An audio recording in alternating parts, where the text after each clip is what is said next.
emerging. I was just about to tell you all that with your permission we are recording this session. No, that's fine, Jen, thank you. It reminded me to do so. So we're recording it so that we've got this both for future resource and for people who can't join us today. So thank you for coming. We're here for a really special reason. This is a really special seminar to honour and celebrate and learn about our lovely colleague and friend Alex Collie's big success in getting a laureate. Can we mute online, please? Thank you. So for those of you who don't know, laureates are a very, very big deal. They're very hard to get. They're very prestigious, and they are for big programmatic pieces of work or coordinated, ambitious programs of work that contribute to the social and economic fabric of society. So they're incredibly important. They're prestigious for a reason. They're big and ambitious, and it's just amazing that we've had the success in the school through Alex in being awarded a laureate. So we wanted to have the opportunity for us all to learn about the program of work that was put forward by Alex and has been successful in his laureate for a couple of reasons. First of all, because I think we should all know about this fantastic achievement and understand what it is that Alex and his team are going to be working on, but also to look for areas of collaboration and coordination and where we as colleagues can support this program of work. So welcome, Alex. Thank you for giving us the presentation, and I'll hand over to you. Thank you, Sally. Thanks to everyone for coming, those in the room and online. It's a real pleasure to have this opportunity to tell you about the sort of crazy idea I put to the ARC about a year ago and that they decided to fund. Still, to my surprise, sort of still a little bit shocked that it got up first time around. But as I'll describe as I go through, sort of at least half of the ideas in this grant are recycled from other fellowship applications that I've submitted, and that's kind of one of the messages I wanted to get across today is I've failed in quite a few prestigious fellowship schemes recently over the last few years. This one got up the first time I submitted, but I learned from all those other sort of experiences. So if you're thinking or preparing a fellowship application, keep going. So I've got about 40 minutes, I think, to speak. Hopefully a bit of time for Q&A. If anyone has a burning question, pop your hand up or yell out online. Let's see if I can get this to work now. Okay.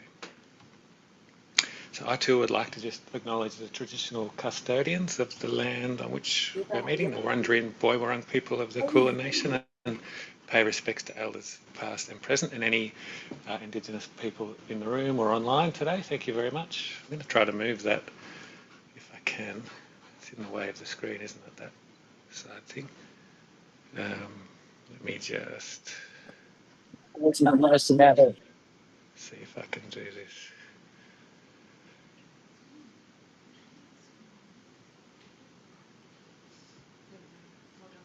It's gone? All right. Okay, so we're in Melbourne. It's the middle of the AFL football finals season. I am not a Collingwood supporter, despite this slide. Apologies to any Collingwood supporters in the rooms, but my daughter is. This is my acknowledgement slide. So there's so many people to acknowledge who have contributed to my work and this grant over many years.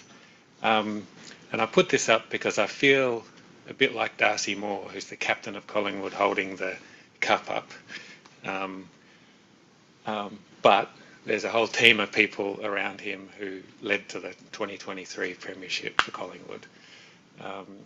And thousands of supporters and hangers-on and various other people involved in the Collingwood Football Club who enabled it to happen.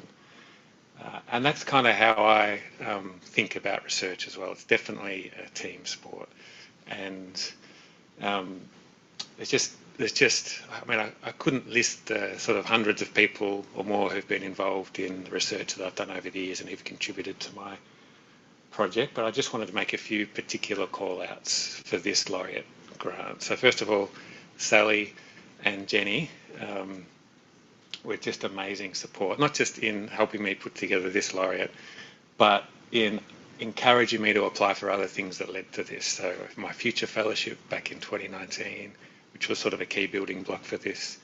I remember distinctly a couple of conversations with Jenny where she was encouraging me to apply for to be on the ARC College of Experts, and I thought, I'll have no chance of getting on that, but I got on it. And so having the confidence of others is a really important thing when you're in a game like this, where you get slapped down so often when we submit grant applications and things. So that support and encouragement has been enormously helpful, so thank you to you both. I've really appreciated it. My team, some of whom are in the room, hopefully there's more of them online. I know a couple of them are interstate, busy talking to our sort of partners today. But I've got a fantastic team in the Healthy Working Lives research group, and the number of contributions and extent of their contribution is enormous. They're really the other players on the team, I think, who just, these sorts of things just don't happen without those sort of people working around you. And then at the university level, for this particular program of work I'm going to describe to you, there's really significant financial contributions from the School of Public Health and Preventive Medicine, from the faculty, and from the university level as well, who are all kicking funds in and paying for salary top-ups and all sorts of other things. So the ARC provides a lot of cash and other things. The university, faculty and school are also putting significant contributions in as well, for which I'm very grateful. And look, I could talk about many people, but we've only got an hour and I need to get on with it. So I just wanted to make those sort of specific call-outs. I'm not comparing you all to Collingwood footballers or Collingwood supporters. Apologies to any Collingwood fans in the room. Go Bombers. All right. So I'm going to talk about work disability, and particularly work disability systems. And I may introduce some concepts that are a bit unfamiliar to people, because when we use the term disability in Australia, we have a particular concept in mind, and it's not this one. Okay, you type disability into Google, or even you type work disability into Google, and you get an image of a person in a wheelchair. Okay, work disability is not that. It's the inability to work, or stay at work, or resume working, or return to work following an injury or illness, or due to an injury or illness. And so it's the consequences of a condition that results in you leaving the workforce or reducing your ability to work. And it's a term that I have found very hard to describe and explain to our National Health and Medical Research Council. They just have never really got it, because I think through the NHMRC we tend to think about things in a very medical way. But through the ARC schemes, the people that assess grants there really understand this concept. So some of the key features of it are that it's triggered by an injury or an illness. It can be partial, temporary, very long-term and prolonged, or permanent in terms of the absence from work. And its determinants are many, multifactorial. So we tend to use this sort of term biopsychosocial determinants, sort of indicating that it's not just the physical or biological things that determine your inability to work and the duration of time off work or extent of work disability, but also psychological and social and other characteristics. There's many determinants. So that's sort of, I guess, the topic. If you want to think about a condition that I'm focusing on, as we like to do in health and medical research, that's it. But it's not a specific injury or illness. I will say, though, that a lot of the work disability we see in society is caused by musculoskeletal disorders and mental health conditions, among two of the sort of most common medical conditions, if you like, that lead to this. But there are many others as well. So it's I'm going to be sort of disease and injury agnostic through this presentation. I'm going to talk about the concept of work disability more than individual injuries or diseases. Okay, and we have well-developed ways of thinking about this. So this is just a conceptual model that was developed 25 years ago now. It goes by a variety of different names. It was developed by a guy called Patrick Loisel, who was a a French-Canadian orthopaedic surgeon who died a couple of years ago, unfortunately. He was previously the first president of the Work Disability Prevention Scientific Committee, of which I am now president for International Commission for Occupational Health. Lovely guy, and a very forward-thinking orthopaedic surgeon who recognised that recovery in the patients that he was treating was less related to the quality of his surgery and more related to other things going on in that person's life. And in the society in which they were operating. And so he sort of developed this domains model where he described 4 main systems of things that influence people's recovery and ability to work, in his case after musculoskeletal pain, but we can apply this to any sort of condition. And they are what's going on in the workplace, which is in the blue section here, what's going on in the healthcare system in the red, what's going on with the person themselves in their sort of family environment in the green, and what's going on in what he called legislative and insurance systems, which is in the yellow. Now, my laureate is focused pretty squarely on the yellow part of this. Not ignoring the other bits, but really what I'm trying to do is improve in Australia the way that we organise and understand our legislative and insurance systems to support people to return to work when they have work disability. And generally in the field of work disability prevention, we have sort of 3 aims that we're trying to do when we talk about preventing work disability. What we're trying to do is ensure that a worker, when they are disabled, has financial security during their periods of absence from work. So that's sort of number 1, so secure their financial circumstances. And then we want to return them to health and return them to work. And the sorts of services and supports that we provide in most high-income countries around the world in many different ways to achieve those 3 aims are what we sometimes call wage replacement or income support. So we pay the person some money while they can't work so that they can maintain their sort of usual life. We often fund medical care and treatment to help them return to health, and that supports them to return to work, and often also we fund specific workplace or occupational rehabilitation to help them reintegrate back into the workplace. And these things, in a whole variety of different forms, are what I would just call our social safety net aims to do. And so the picture on the right here is intended to be an image of a safety net.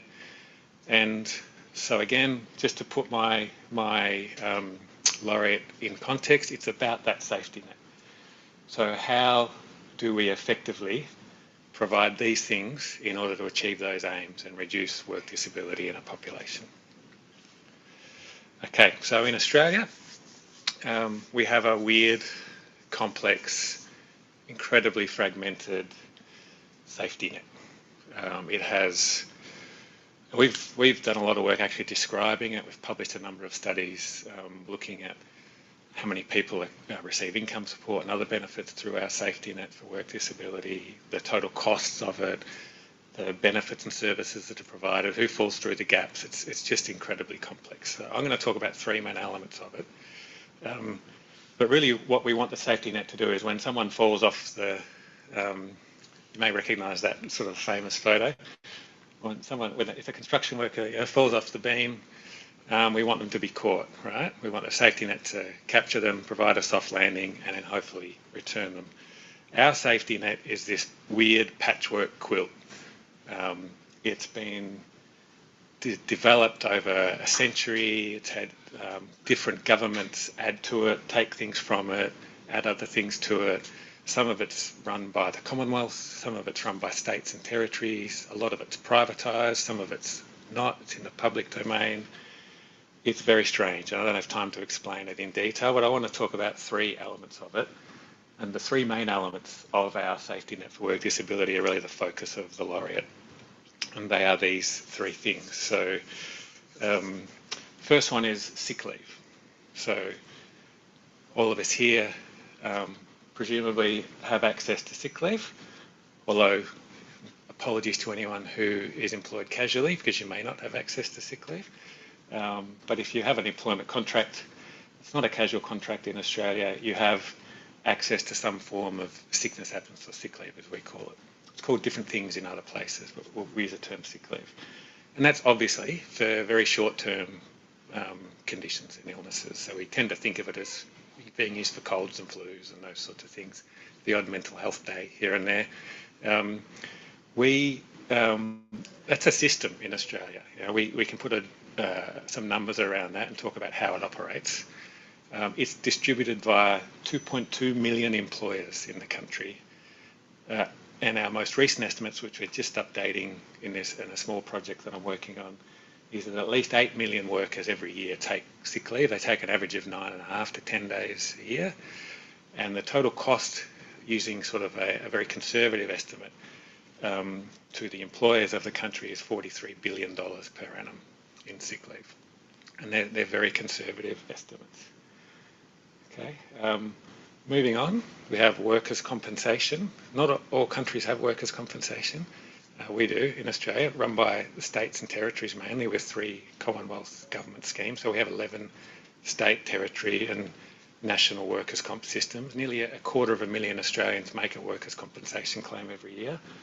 And at the moment, and it's rising pretty rapidly, those organisations spend $13 billion every year on paying for wage replacement, medical treatment and other costs.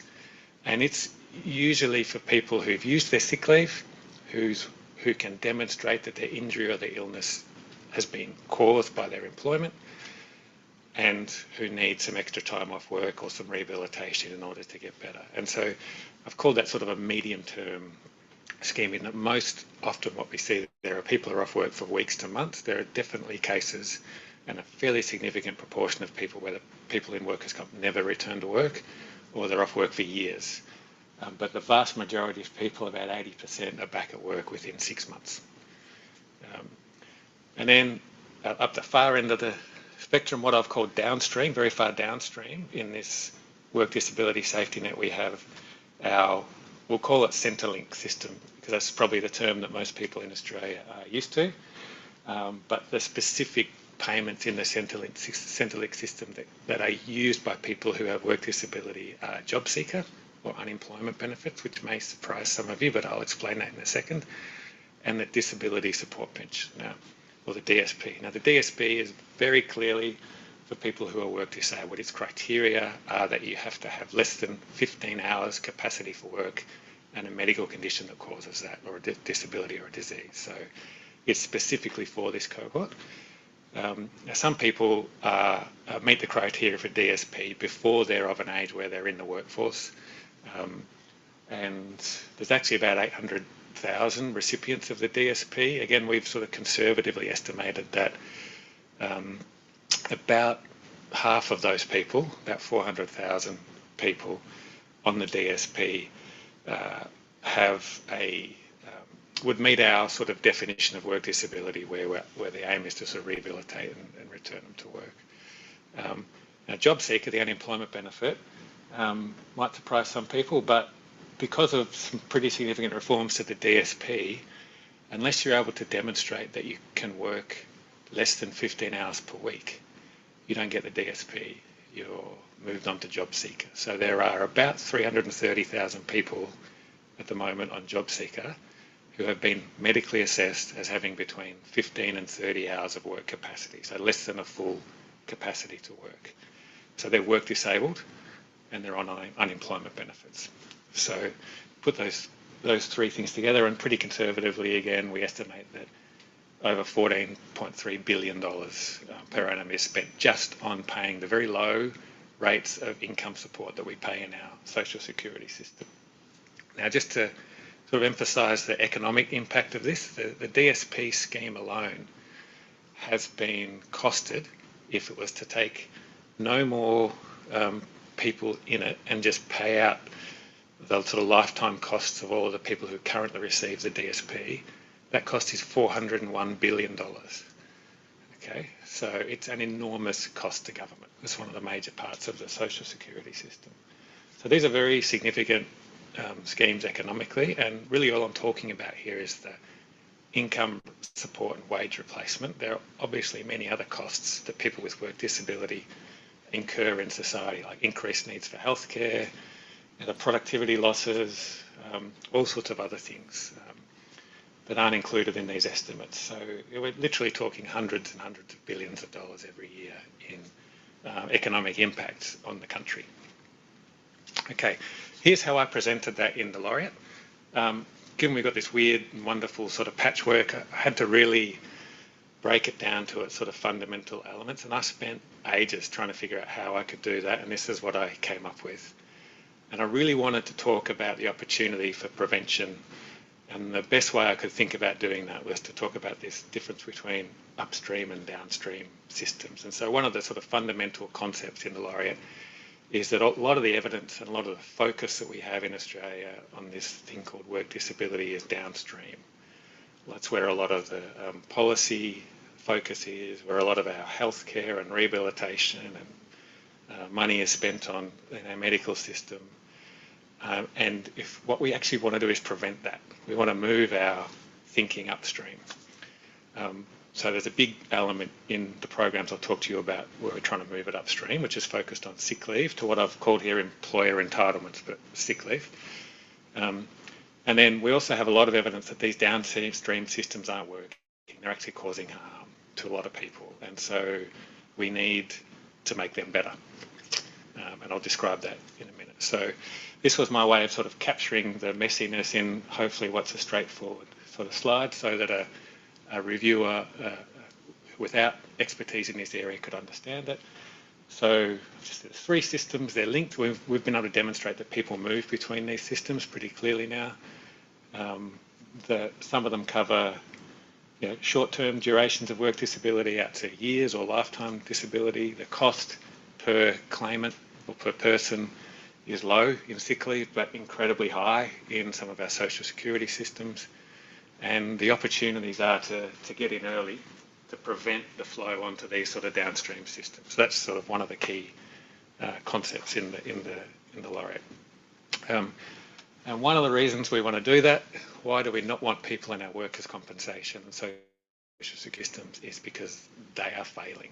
So this is just a very small selection of headlines. We shouldn't read everything, we shouldn't believe everything we read in the media, but there's very clear evidence that those downstream systems are not helping a lot of people. And so at the moment, there's a big debate going on in New South Wales Parliament about their workers' compensation system. They're reforming it yet again because it's been costing too much. And the way they want to reform it is to reduce the number of people with work-related mental health conditions that go into that system. And the reason they want to do that really is because they're expensive and they take up a lot of system resources, and they want to return the New South Wales workers' comp system to financial sustainability. So let's cut out the expensive claims, people with work-related mental health conditions, okay? That's been stuck in Parliament now. I think it's been sent out for a second review to a parliamentary committee. That debate's been going on for months, and the government is tied up in knots about this. The same thing happened in Victoria about 18 months ago, after the Premier said the Victorian work cover scheme was fundamentally broken. And they did the same thing. They restricted eligibility for workers' compensation claims for mental health claims, and reduced the amount of time people could receive benefits for most people. With robo-debt, people heard of robo-debt. There's a Royal Commission into robo-debt. So if you need any other evidence that sometimes these systems do things pretty badly, read the Royal Commission report. It was an attempt by Services Australia, or Centrelink if you want to call it that, to introduce automated income averaging, where they estimated people's incomes using a computer algorithm with no human intervention, and then sent out debt recovery notices to thousands of people. It led to multiple reported suicides, mental health problems. The Royal Commission, the government had to pay out close to $2 billion in compensation now as a consequence of that. So it's a big system failure. And Collie is the Council of Australian Life Insurers. They're now warning about what's going to happen in New South Wales. Of course, if you stop people with mental health conditions going into a workers' comp system and they're not able to work, where do they go? The other main avenue for people to receive income support is life insurance through superannuation. So the life insurance sector is really worried about what's happening in our workers' comp schemes, because they're already getting a lot more claims in Victoria. They're expecting the same thing to happen in New South Wales, and it's going to increase the costs of insurance in superannuation and all sorts of things.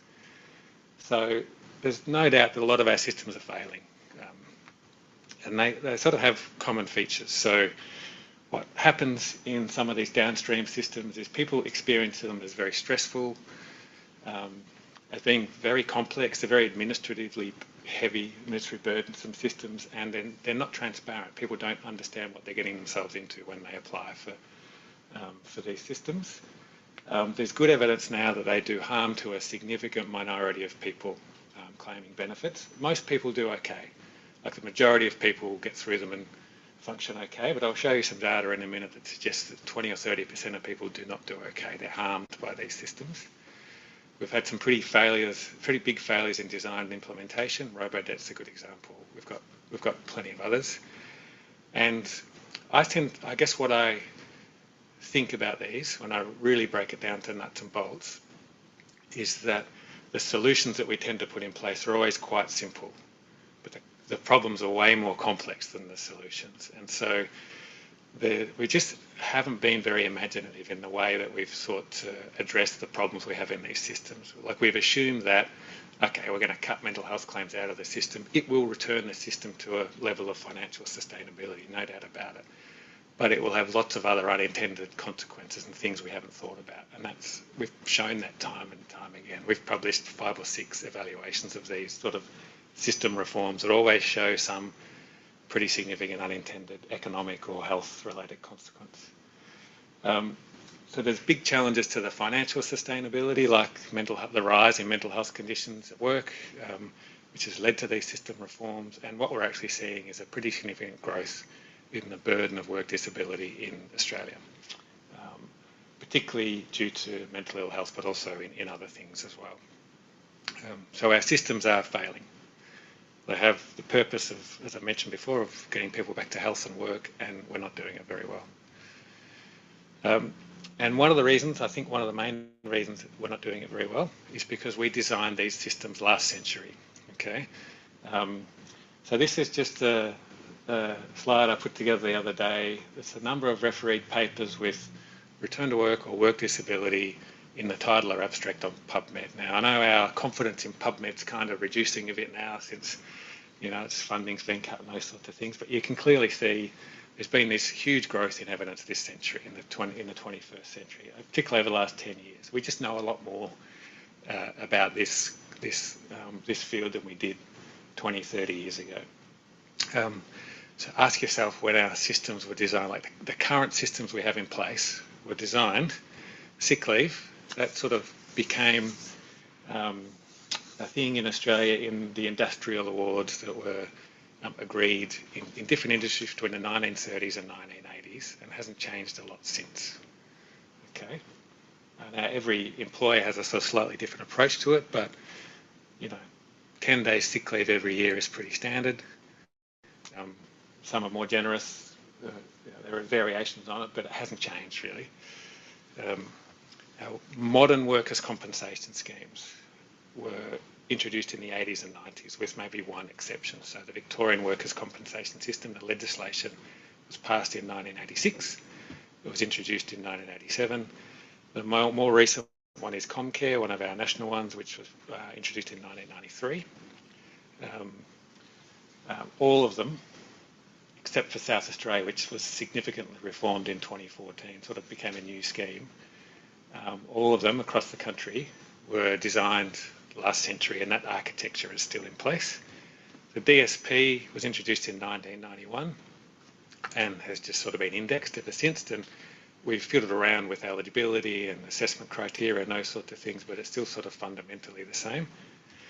And so we've had a few large reforms, but there's just been a lot of tweaking to these systems over the last 30 years. And fundamentally, the scheme architecture hasn't shifted. And the way that I sort of typically talk about this when I'm talking about workers' compensation is, if you think about when this sort of biopsychosocial model of disability sort of became a thing, it was in the 80s and 90s really, when we started talking about it commonly. The systems have only really caught up with that in the 2010s and 2020s.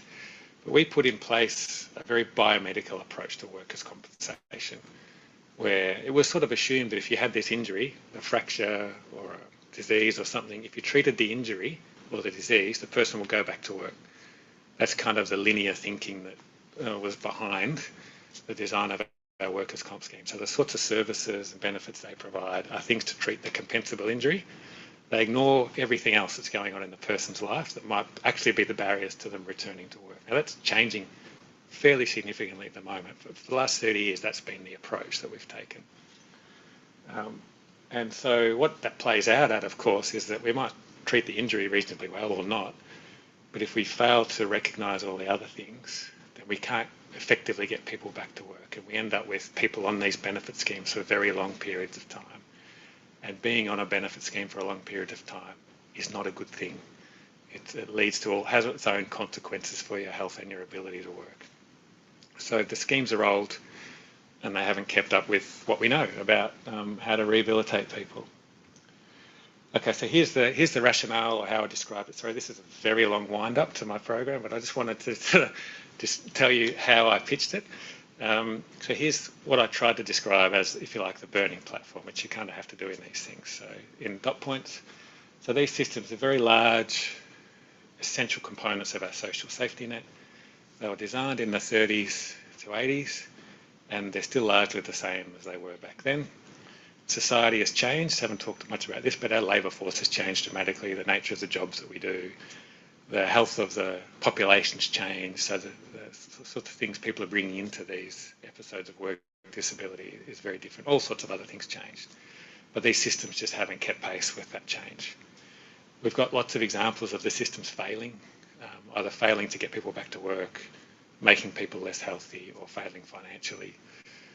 There's now good evidence, and we've published innumerable studies now showing that the system rules and processes are causing harm and actually generating disability in some people. They're doing the opposite of what they're intended to do.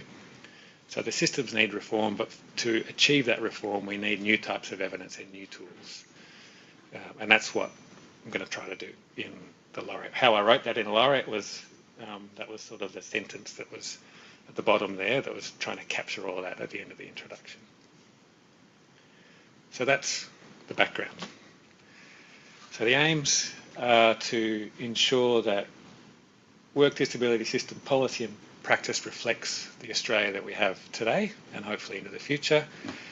And to do that, we need to take what we've learned, not just from health and medical research, in fact I didn't use that term because it's the ARC, not just from the field of work disability, from other fields that can help us think about systems and how they function. So you'll see I've got methods from health economics and a few other things in here, psychology, other things to sort of try to move the evidence base forward. And I want to provide a foundation for transforming the way we do this, moving into the next century, really. I purposely didn't say I will transform how we do this. I want to say this is a foundation for doing that moving forward, right? Because ARC schemes, this scheme is largely about evidence discovery, but there is a big focus on translation as well. So there's 4 research programs. I'll take you through them each one at a time, quickly now, because I'm already running out of time. But these are the aims. So the first one is to look at the prevalence and determinants of long episodes of sickness absence. The second one is to create new tools for assessing people's experiences in those downstream systems, so that we can compare between systems and we can start to adjust the way the policies and processes based on that feedback. The third one is to actually just try to establish a vision for a new way of doing these things. So if we ask the community what their preferences are for policy settings, what do they tell us? Because we've never done that. Or if the last time we did that was probably in the 1970s and 80s. Right? And then there's a big focus on research capacity building in Laureate, and I've got a program around that as well. So this, it kind of looks like this. There's 4 large programs of work underpinned by this sort of community of practice that I want to bring together from across academia, consumers, employers, worker representatives, national and international. And I'll just take you briefly through each of these programs of work. Going back to this slide, how I tried to describe it, the programs of work are each kind of, the three research programs are focused on these parts of this system. So there's a big sickness absence cohort study in the upstream bit, and the other two are focused on the sort of two downstream systems of workers' compensation and social security. So also just trying to link the research directly to this concept that I sort of produced. So I'll just take you through these quickly. So the first big research program is a national sick leave cohort study. This is something that I tried to get funded for about 3 years through NHMRC grants, couldn't get up, it got up in the Laureate.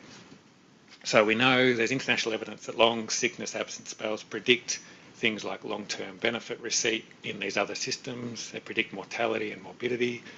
So the idea is if we intervene upstream when workers are sick but still employed, and if we do that effectively, if we can identify those people and intervene, we can prevent that transition to those longer-term, very costly downstream systems. In Australia, we have terrible sick leave data, atrocious sick leave data. There's no really good data on the prevalence of these long periods of absence, on patterns of absence, on the relationships between being out of work and longer term outcomes.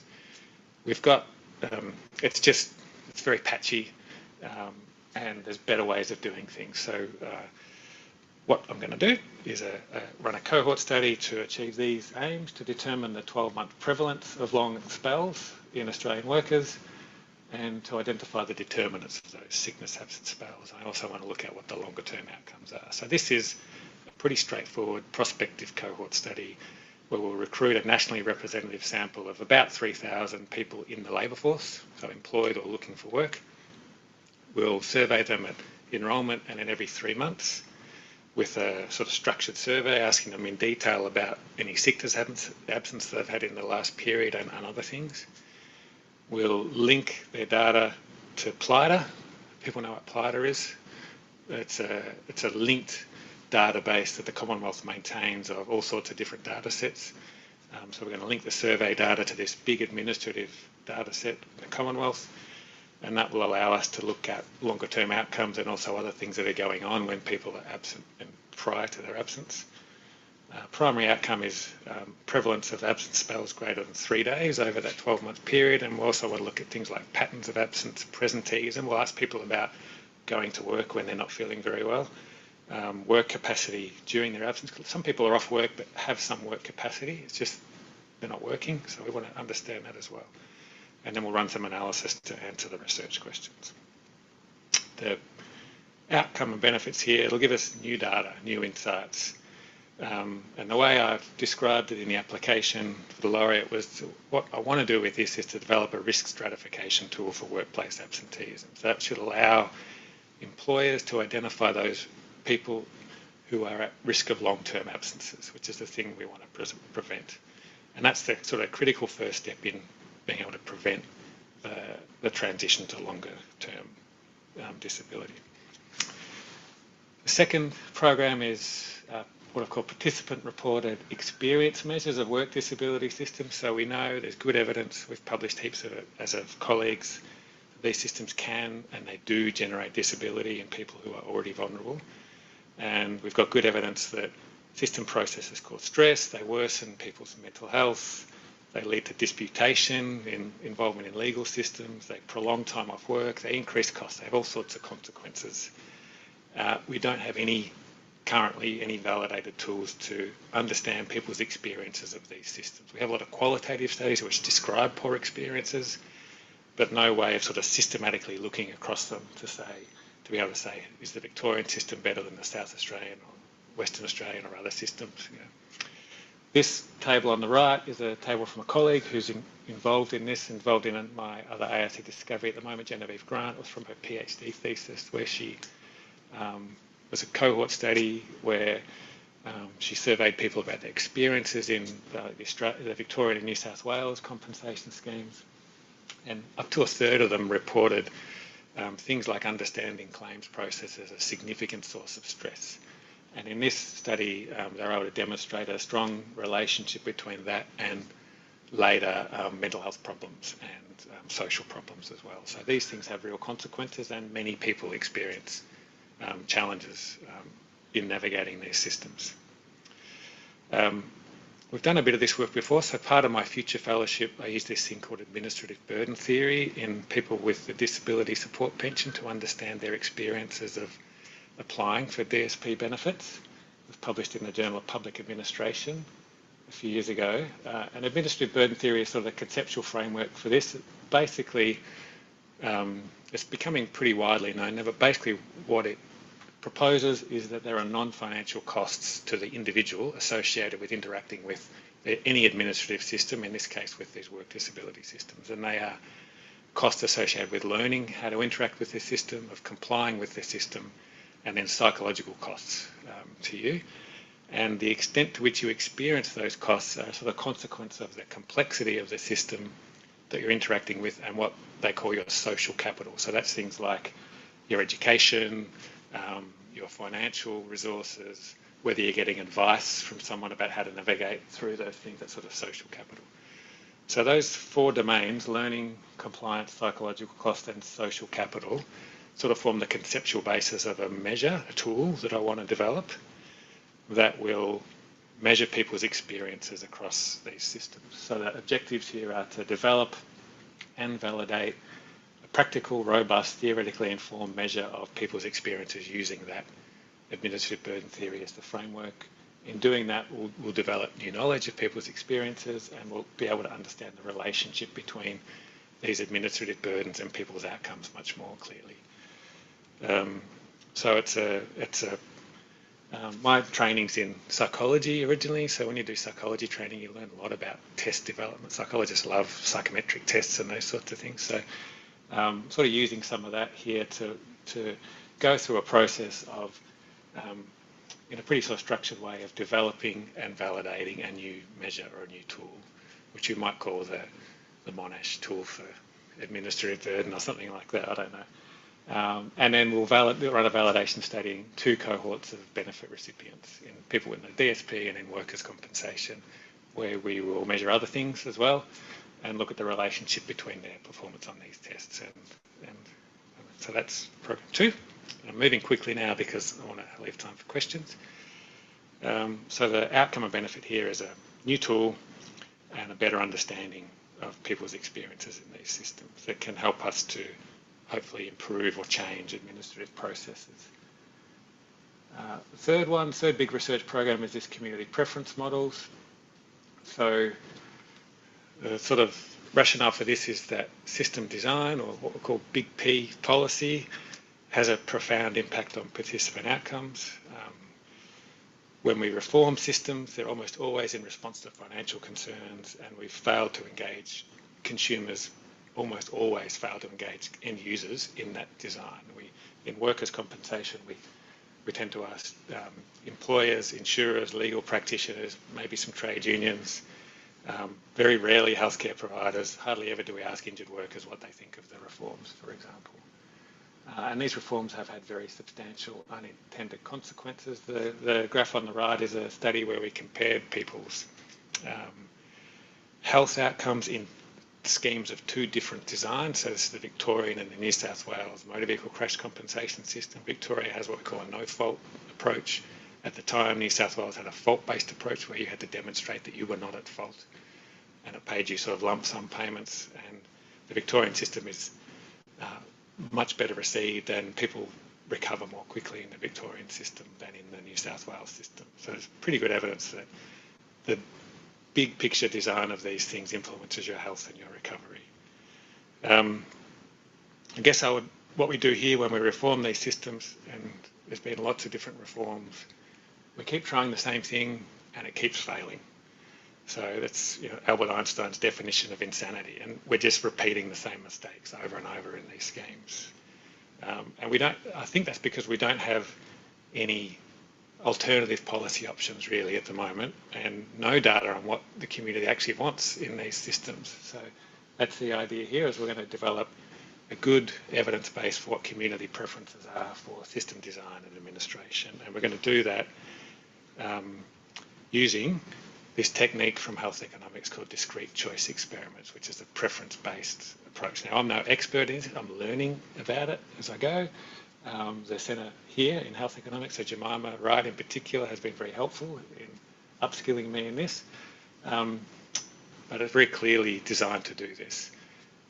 And what we're going to do is generate the experiment through a series of other steps by specifying a series of choice scenarios, the attributes and levels of a choice. And I've got an example there on the right where this was just to illustrate it.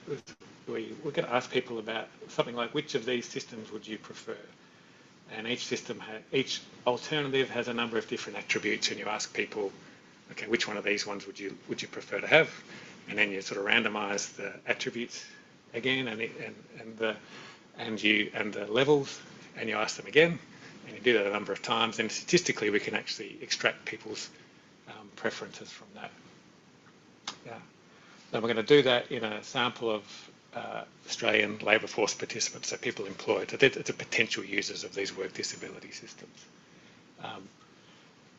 And we'll do one for workers' compensation and one for the sort of unemployment disability pension schemes. So that will give us a sort of vision and an evidence base for future policy reform. So at the moment, when we reform policy, it's almost always reactive, very rapid. Things go wrong when you do that. We want to provide an evidence base that allows a bit more forethought and for people to be proactive in doing that. Okay, finally, the other big part of the program is a national research training program. This is also something I submitted, I think, to 2 or 3 NHMRC CREs. Never got funded, so I put it in here and now we're going to do it. It's a new field, work disability.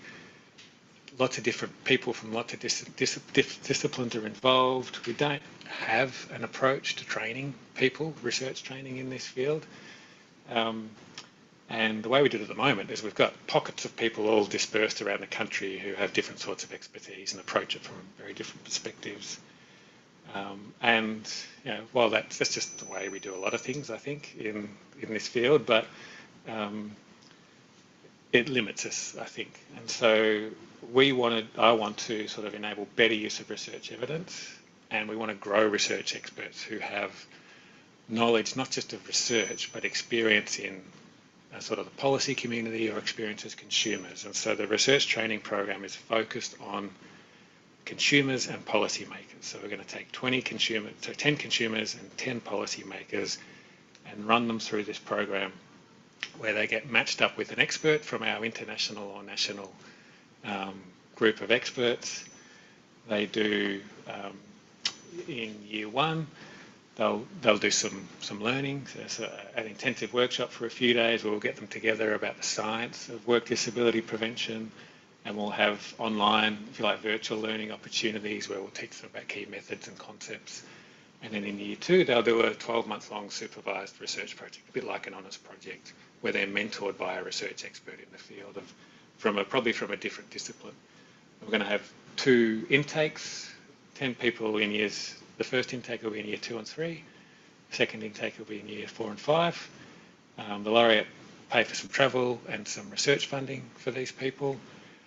They'll have to give their time to do it. And at the end of it, we'll have 20 people, so 10 consumers, roughly 10 people embedded in policy agencies around the country who understand work disability, who've got some practical experience in doing research and are taking that back into their groups. And that's the way we're going to start to build a community of practice, I think, of researchers in this country. That's it. Thank you.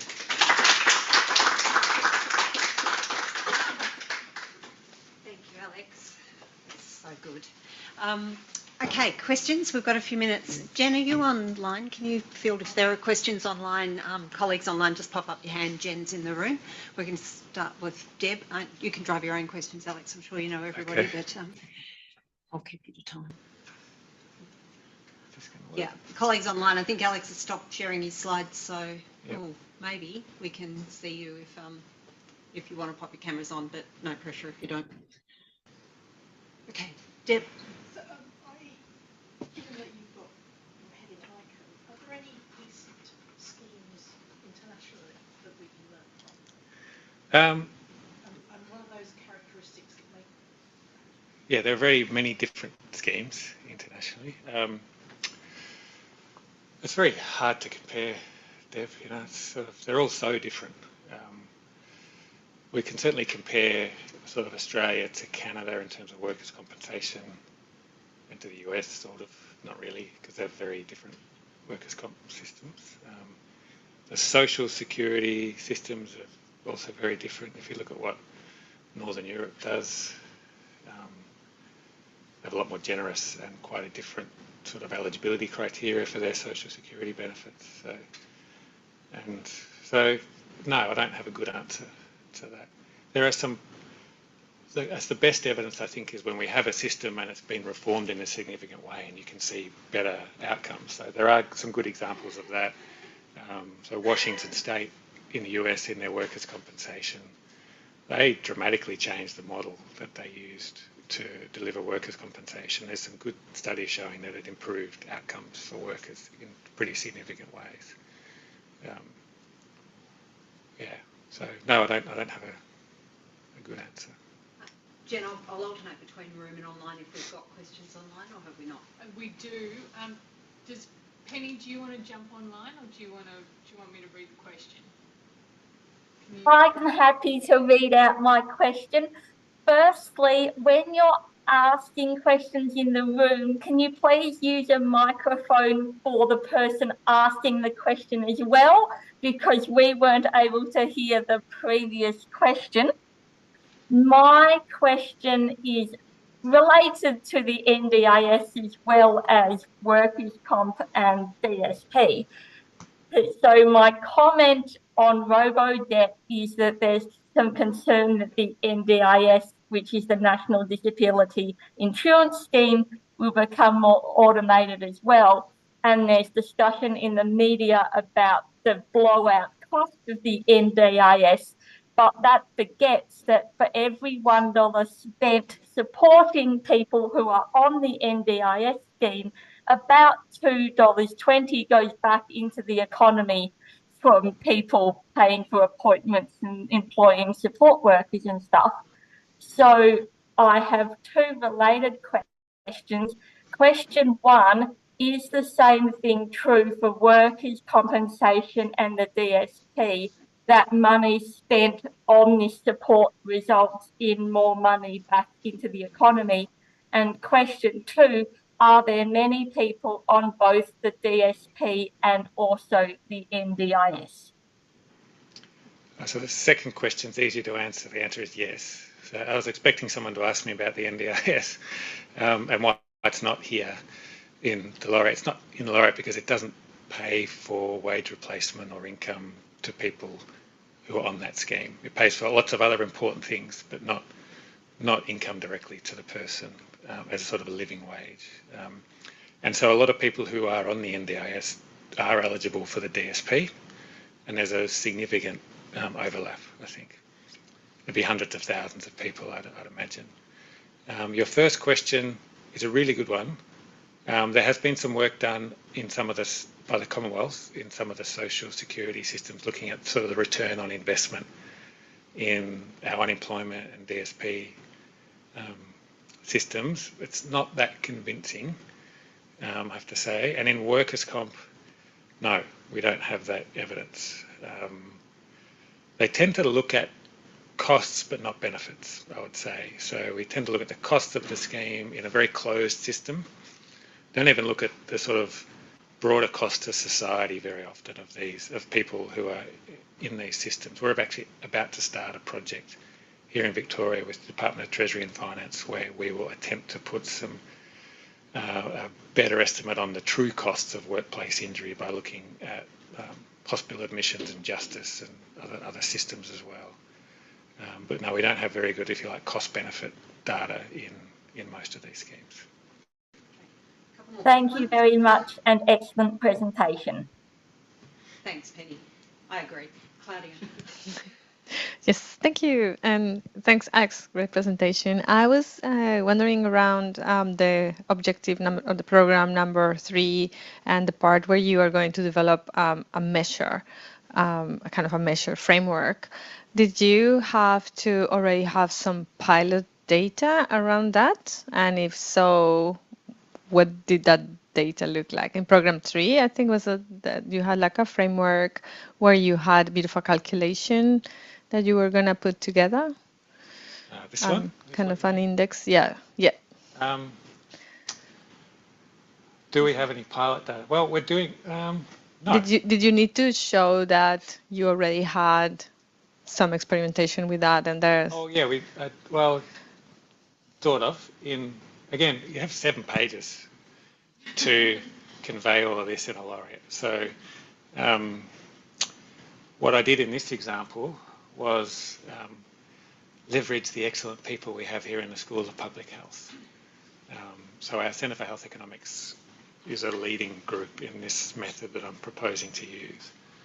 And so I mentioned them specifically and referred to their expertise and gave examples of work that they had done previously, and including on sort of policy decisions, not this area, and just said this and made a benefit of it and said, look, this is a new method. It's never been used in this sector, and we're going to bring that method into here. So no, I haven't done it before, but I know people that have, and they're going to work with me to bring this in. And that's sort of the way I pitched it. Which is, I know we've got other questions, Alex, but we're at time, and that, of course, is an excellent segue for me to yet again make the point of the benefit of being part of a big, diverse, multidisciplinary school and how great it is when we all start working with each other and leveraging each other's work. So, Alex, again, congratulations on behalf of all your colleagues. Thanks for sharing the work. We're looking forward to hearing you present lots more as the work evolves. And particularly, again, just to underline the importance of your team in this big success as well, and enormous congratulations to all of them, because I know that they're very visible in this work as well. So, absolutely. Well done. Thanks everyone for coming, and we'll see you for the next 7 days. Thank you.